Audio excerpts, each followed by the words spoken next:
This bird was going to drastically upend the life of one guy. The tiny bird was found in the most unlikely of settings, and things really got out of control when the man who found it took it to his local veterinarian. The veterinarian was shocked to learn what it was. Welcome to USA Stories channel. Do not forget to subscribe and activate the bell button to receive all new updates. Now let's go to the story. The sound led him to a little aperture beneath his porch after a few minutes of tracking it through his garden. This terrace, which faced his front entrance, was elevated around 3 feet above the floor, leaving a long, shallow area unoccupied below. Martin bent down and peered inside the wet, dark room. Something is present there. What's that? Martin caught sight of a little item, and then he noticed movement. The man crept curiously deeper into the area until, at last, he came to what he was looking for. What the hell? Martin saw that this was no ordinary garden bird. Rather, it was something unusual. He was curious, but he also didn't want to get involved too much. Martin took a different tack since he was aware that excessive human interference would probably cause a mother to abandon her nest. Martin positioned the entire nest, complete with young bird, in the middle of his yard.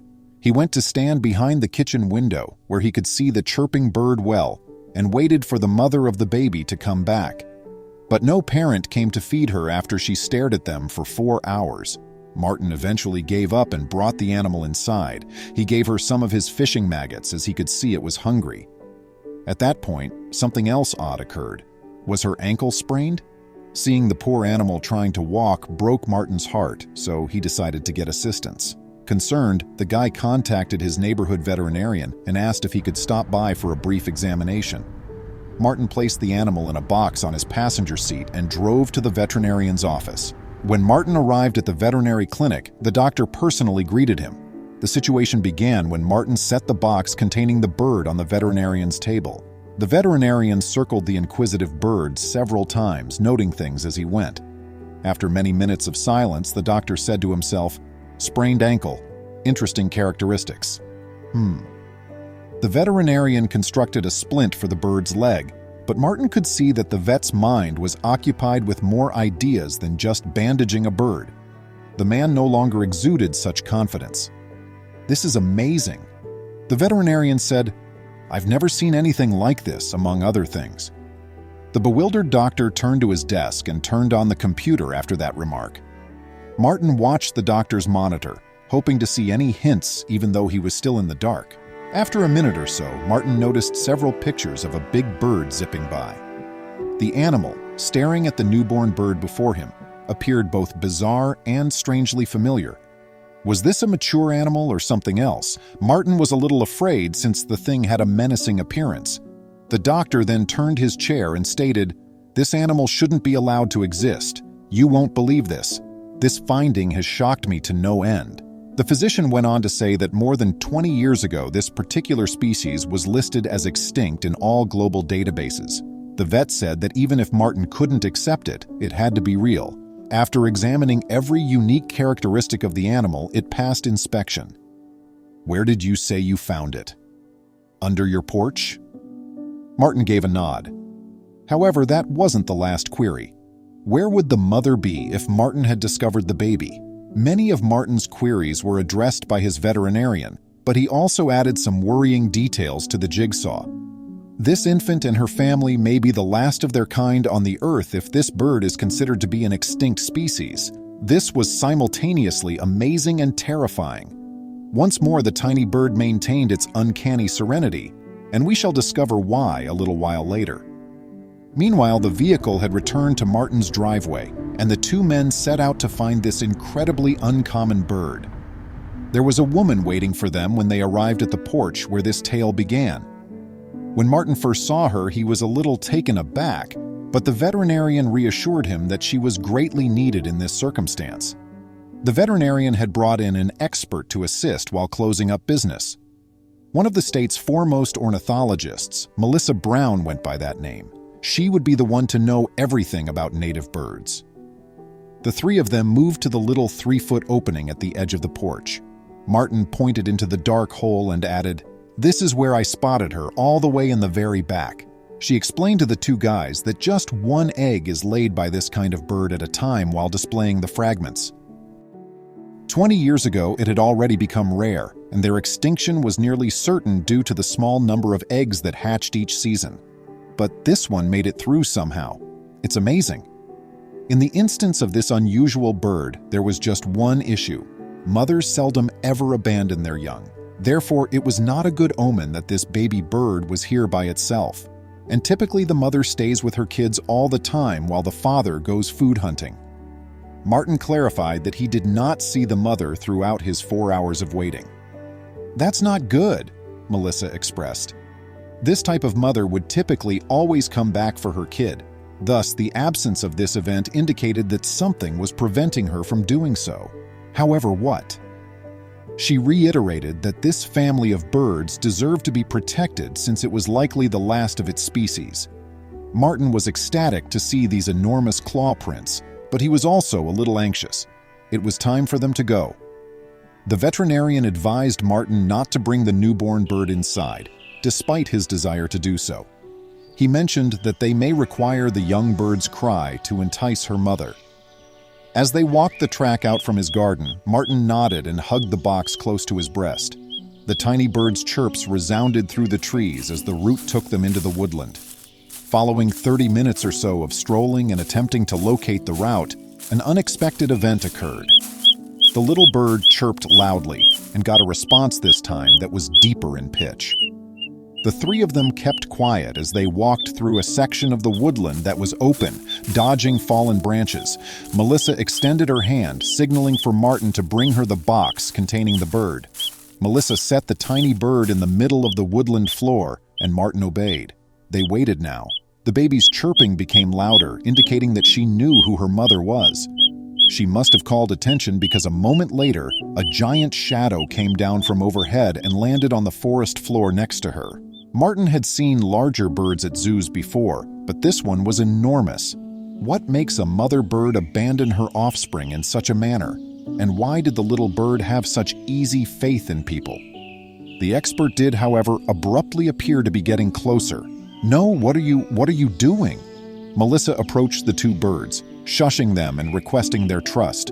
Although Martin and the veterinarian were unable to make sense of the situation, it appears that the specialist saw anything unusual. She looked to have changed in attitude. It seemed as though she had discovered a fresh type of confidence, the kind that could only be attained via learning new things. However, what was it? Melissa approached the two birds with composure and ultimately stood next to them, as Martin and the veterinarian observed intently. The mother and her child, for whatever reason, never lost their composure. The oddest thing ever seen was about to grow much weirder. With a smile, Melissa invited the two men to emerge from hiding and accompany her. Martin gave the woman a perplexed look and instructed her to break the bad news first. "Well, we have failed in that quest since this bird is not the extinct species that we believed we found today. However, that does not negate the uniqueness of these organisms." Martin watched as the woman caressed the bird's plumage as the specialist described the harpy eagle as a unique species of bird. Particularly this one, it was still one of the rarest and biggest species of eagle. Melissa told them there were only perhaps 1,000 feathers remaining on Earth and displayed the colors of the feathers. "But how are you able to touch it?" "The harpy eagle is among the world's most intelligent birds," according to Melissa, who grinned. She said they had a reputation for being kind and trustworthy toward others. She also acknowledged how much their look resembled that of the extinct species. Even I fell for the trick. But there was one peculiar thing. It was somewhat surprising to see the harpy eagle here, considering it was not a native to this planet. They are most likely the first of their type to establish themselves in this area. The specialist continued by elucidating the child's desertion. Because of the harm to the fledgling bird and the animal's faith in humans, she thought the eagle reasoned that a human would be a better caregiver for her kid than she was. These birds were bright, compassionate, and gorgeous, and the mother bird's plan seemed to have come together flawlessly. Her youngster was feeling much better than when they'd first been wrapped. Martin gained a whole new respect for the natural world, and this particular type of bird. The father swooped in a minute afterward. The three took a step back and marveled at the passionate sight that was playing out in front of them. The newborn bird was poked by both parents, who then picked it up off the ground and carried it to a neighboring tree. A sensation of warmth welled up inside Martin. This trip was incredible. Thank you. Shark conservationist, photographer, and filmmaker Joel Najafov was astonished to discover a 15-foot shark with a massive circular scar from a bite mark during a great white shark expedition in Mexico. The shark's scar was unlike anything he had ever seen. Welcome to USA Stories channel. Do not forget to subscribe and activate the bell button to receive all new updates. Now let's go to the story. As a guest aboard the Pacific Fleet boat in August 2019, Najafov had the chance to take part in a 5-day great white shark adventure to Isla Guadalupe, Mexico. Located 130 nautical miles, 150 miles west of the California Peninsula in Mexico, Guadalupe Island is well known for its scuba diving and opportunities to see great white sharks. I had the good fortune to meet and film Seabatch on the second day of the trip, Najafov said to Petapixel. The day before we left the island, I spotted the shark from the boat. She seemed to be saying farewell as she swam by our boat. Once the scar was identified, Najafov used his GoPro Hero 7 to dip beneath a cage to take a closer picture of the mark. The team got into a heated debate over the shark's scar as it passed. The large bite mark startled the filmmaker much. Though he was aware that the bite was from a shark, he was nevertheless shocked by how large it was. I guess that it was an act of aggression since mating usually leaves scars in the gill areas, he says. I knew that I had filmed very rare footage and it could go viral on social media. After using many cameras, the shark photographer misplaced the memory card with the pictures of the bite marks. The card was eventually located by him on July 17, 2021. He asked his fans what they thought by posting it on Discover Sharks and Instagram. Was it mating aggressiveness that created the unique wound, or was there another reason? He called the shark in the picture Survivor, and it went viral, becoming his most liked post on Instagram. He forwarded this picture to the media distribution business, but they expressed no interest in sharing this specific set. The diver released further images of female sharks with bite marks from mating on December 13, 2021. Occasionally, during shark mating season, male sharks biting female sharks in an attempt to hang on to them causes mating scars on the females' bodies, according to Najafov. After the shark mating scars video went viral, he began getting requests from the media seeking further information. As a conservationist, I thought it was a good chance to show the real bite marks, adds Najafov. I made the decision to contact my buddy, scientist Dr. Christian Guthridge, who is the director of the marine organization Saving the Blue and a presenter on Discovery Channel's Shark Week, before I uploaded Seabatch Survivor on my Facebook again, for his viewpoint, and he gave me the same response. After I uploaded the picture, it quickly became quite popular. Michael Domier, a friend of mine and presenter during Shark Week, is the president and executive director of the Marine Conservation Science Institute. He also believed that another shark was attacking. Given that the scar on the shark's underbelly displays the round form of its jaw, Najafov thinks it to be a bite mark. The round form ruled out the possibility that it was captured by a boat's propeller or by rocks. Although they regularly shift locations, sharks are not inherently territorial.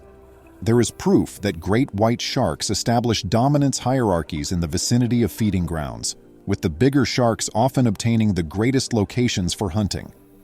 Given their hard lifestyle, sharks' displays of hostility are typical for the species. During the breeding season, they frequently engage in combat for food and to defend themselves against larger species. The shark enthusiast disputes a popular notion on social media that suggests the scar would have survived from the shark's juvenile years, citing the animal's rapid wound repair. It is well known that sharks recover their wounds very rapidly. I've seen pictures taken by other photographers of injured sharks both before and after they were hurt. The structure of the orca's jaws and teeth is distinct. Therefore, another suggestion from the comments is that the scar is from a killer whale bite mark, according to Najafov. This shark's scar, which I believe to be around a year old, was caused by a bite from another great white shark. it's difficult to estimate the shark's potential size. We will attempt to create a three-dimensional, 3D model of the big deep blue shark, a female great white shark that is thought to be over 50 years old and projected to be 20 feet long, and observe the size of the bite she might make on a shark this big. Undoubtedly, there could exist white sharks bigger than the deep blue that have avoided encountering people. As many people are now publicizing the megalodon, literally big tooth idea, I do not believe in it. Regretfully, we will never be certain of Seabatch's fate. The bite was enormous, that much is certain. Male great white sharks may reach lengths of up to 13 feet, 4 meters, while female sharks can reach lengths of up to 16 feet, 4.9 meters. Growing up, Najafov lived in Azerbaijan, which is situated on the border between Western Asia and Eastern Europe. His love of the water and sharks has always driven him to resign from his position with the government, where he had worked for numerous years.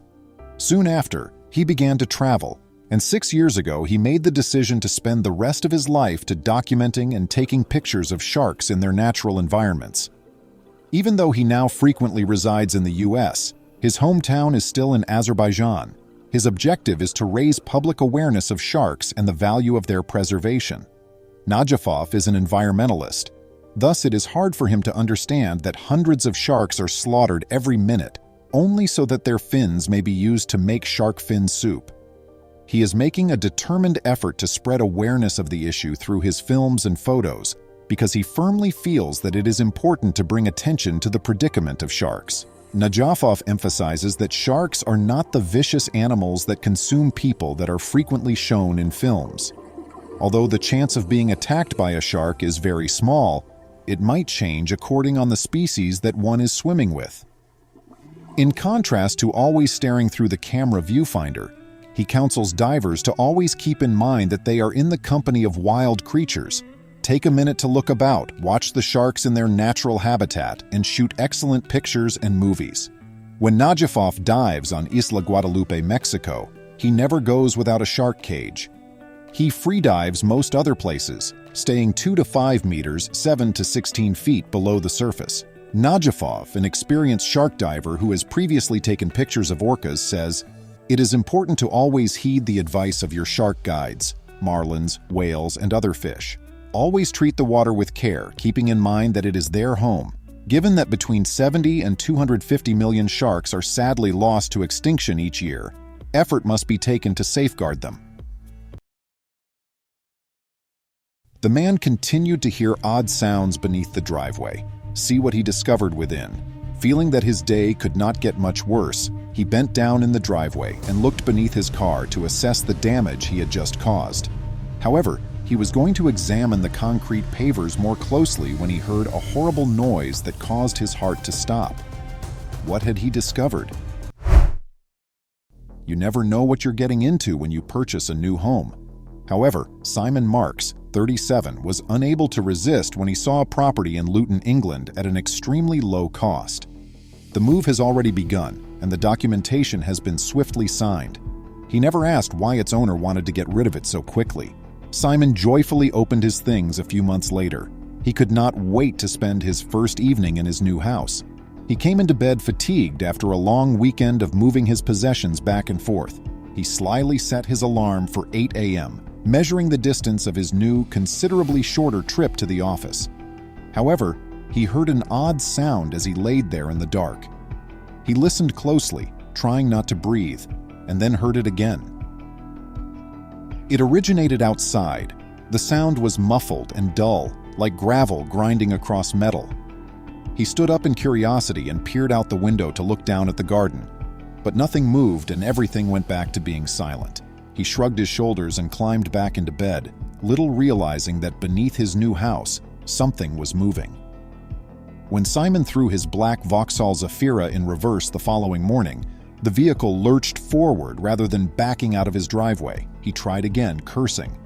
Nevertheless, it appeared that the wheel was stuck on something. With a sigh of relief, he revved the engine until the automobile bounced backward.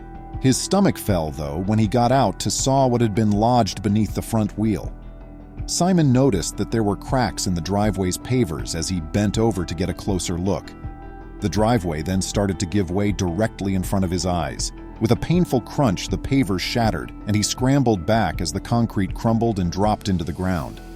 But when the dust settled, something very unsettling was exposed by the split in the earth. Simon now understood that the old couple who had lived there before had built his house in the 1970s. Clearly, this had not been included in the home blueprints. He rolled onto his tummy and crawled forward, only lifting his weight when he was certain it was safe to do so.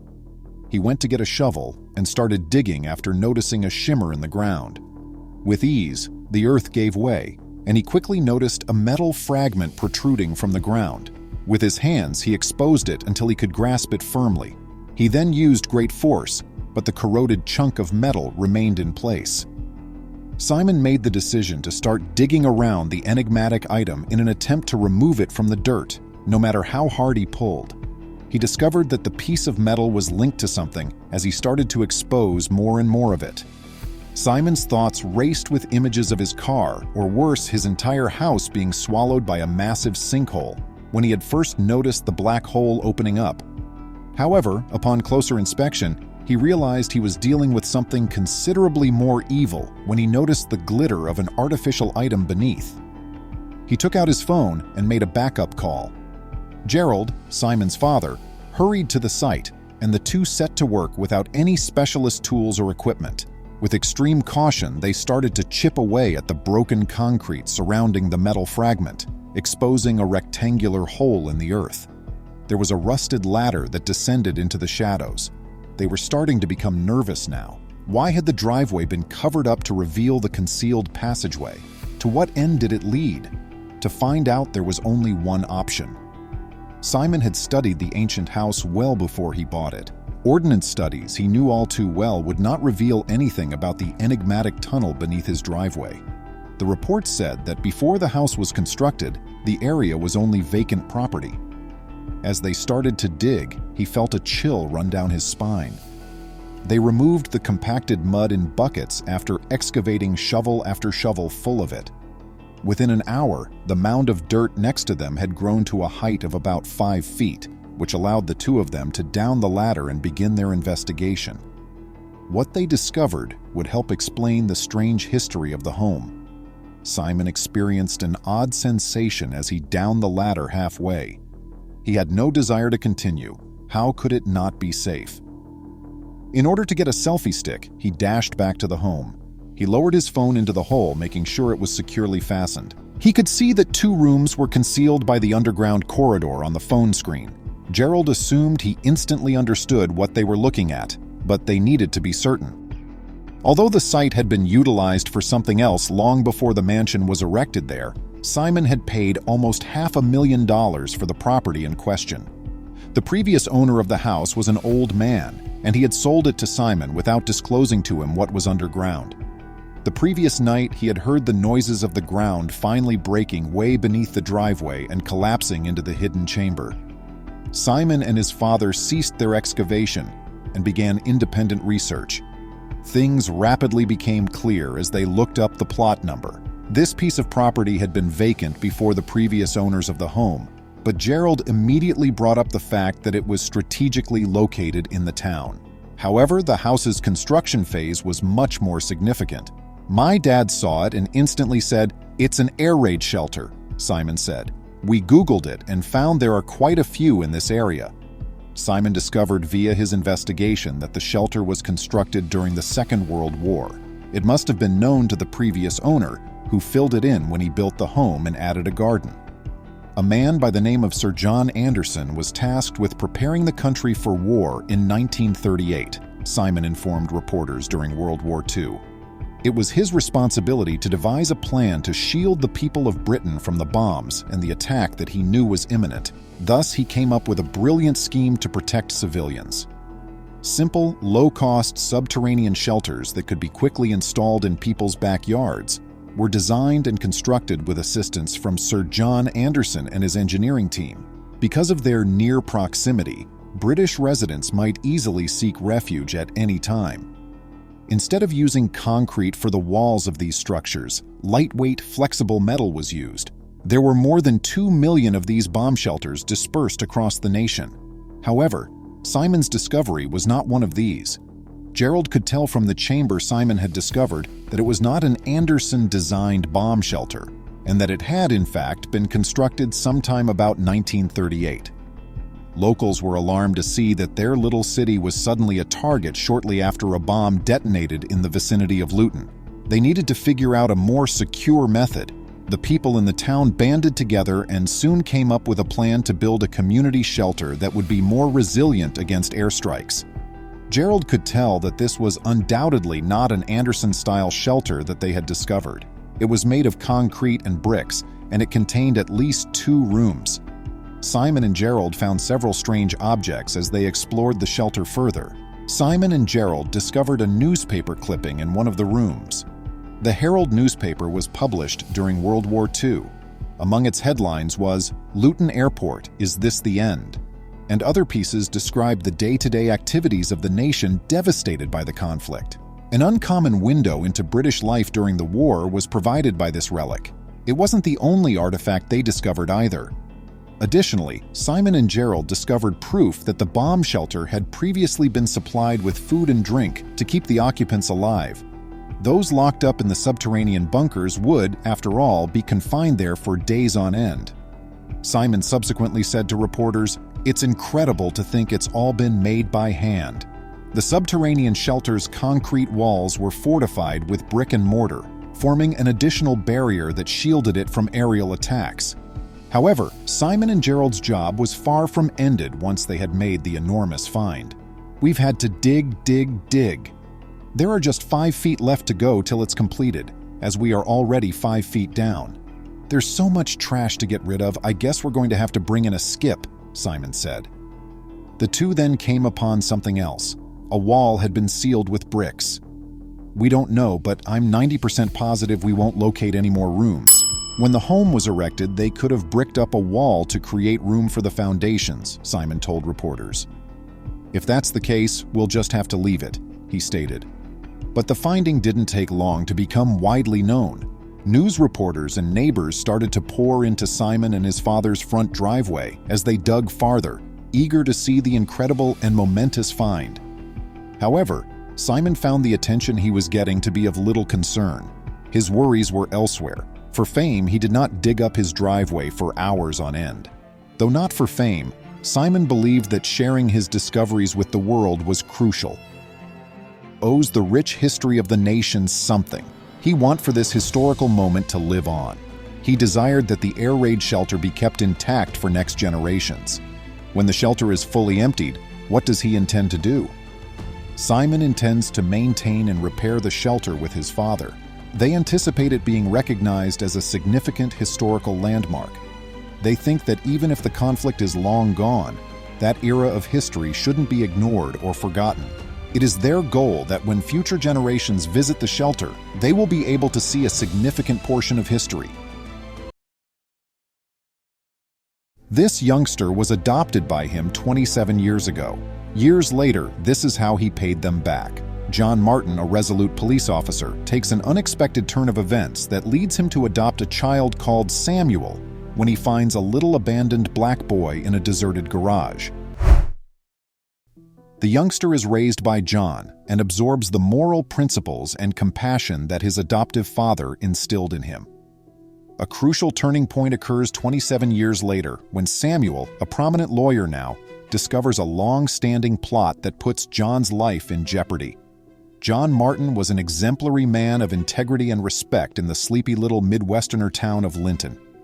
The people in the town looked up to John because he was a seasoned police officer with an imposing figure, salt and pepper hair, and a gaze that was both harsh and warm.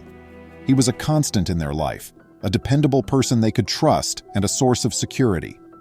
John was sent one day to look into a tip of strange behavior at a remote garage outside of town. The aged, weathered trees and overgrown plants cast shadows over its crumbling building, adding to the ominous ambiance. Still, John entered with a sense of responsibility that overcame any hint of fear and flashlight in hand. From a corner in the dust and cobweb-filled room, he saw 2 brilliant eyes sparkling with anxiety and fright. The boy's skinny, undernourished frame stood in sharp contrast to his large, terrified eyes. He was just 7 years old. The youngster appeared to be of African-American heritage, with rich, dark complexion that blended nicely with the garage's low illumination. His deafening silence made his precarious condition even more vulnerable. John's fatherly instincts were triggered by seeing the scared youngster all alone and helpless. He was kneeling next to the youngster, trying to calm his anxiety with a nice smile and kind words. Even though Samuel was mute or refused to speak, his eyes conveyed a tale of abuse, days spent longing for compassion and nights spent in the cold and without food. John was unable to ignore the narrative. John made the decision to temporarily house Samuel because he didn't want to leave him at the mercy of the system. After his own father, who had instilled in him the values of justice and humanity that continue to uphold him to this day, he called the kid Samuel. He believed that Samuel has the same fighting spirit as his father, but the village, for all its warmth and charm, was not without its constraints. It was impossible to find Samuel a good family. Because of Samuel's color, John had to deal with the harsh realities of societal discrimination in this mostly white community. John was faced with a decision that may change his life during these difficult times. His heart began to change when he saw Samuel, hesitant but hopeful, and how he would observe John while making a quiet appeal with his eyes. Now that he was providing this new life not just a home, but a family, John, the guardian of the entire town, was thinking of expanding his guardianship. It was a choice driven by empathy and the bravery of an officer who saw into a child's deep, innocent eyes rather than just the color of their skin. Following several weeks of introspection, juggling the administrative obstacles of adoption and piles of documentation, John Martin took a choice that fundamentally changed his life. Samuel was formally adopted by him. The timid young kid from the garage, Samuel, grew up to be Samuel Martin, the son of a well-liked policeman in Linton in the middle of the Midwest. Samuel's impression of John changed as time went on. He was more than simply the policeman who pulled him out of the pitch-black garage. He was a father who gave a comforting hug after every misstep, a mentor who shared knowledge, and a guide who led him along the winding roads of life. Similarly, John was saved from the phantom of a life without the pleasures of parenthood by the same person who had saved Samuel from the darkness of loneliness. John took great care to impart in Samuel the principles that characterized him as an officer and a man: the importance of equality, the pursuit of truth, and kindness. Frequently, the teachings happened during supper, on their fishing excursions, or on calm nights on the veranda. And Samuel, a keen student with keen eyes and an even sharper intellect, absorbed the lessons like though they were made of sponges. John was simultaneously reminded of the beauty and wonder found in life's small joys, such as the sight of a rainbow after a shower, the feel of fresh grass beneath bare feet, the excitement of catching a fish, and the warmth of shared laughter. By Samuel, with his youthful innocence and boundless curiosity, John experienced a deep feeling of pleasure from Samuel's joy in these moments, which made the challenges of being a single parent worthwhile. Even if their lives appeared perfect, difficulties were unavoidable. It was not easy for John, a single father, to balance the demands of his law enforcement job with the obligations of raising a kid. Samuel found it difficult to comprehend why John was always unable to attend his school functions, or why he had to leave in the middle of their dinners. Their peaceful household started to seem uneasy due to John's absence, anxiety, and unpredictable career. The hard realities of John's job life began to affect their household peace, which tested the link between John and Samuel. Every time he put on his uniform, Samuel battled his dread of losing his father, and John battled his guilt at not being able to protect his son from the risks associated with his line of work. Nevertheless, they discovered resiliency in the midst of this chaos, which is evidence of the love that began in the abandoned garage and grew into a family ties that could withstand the most trying circumstances.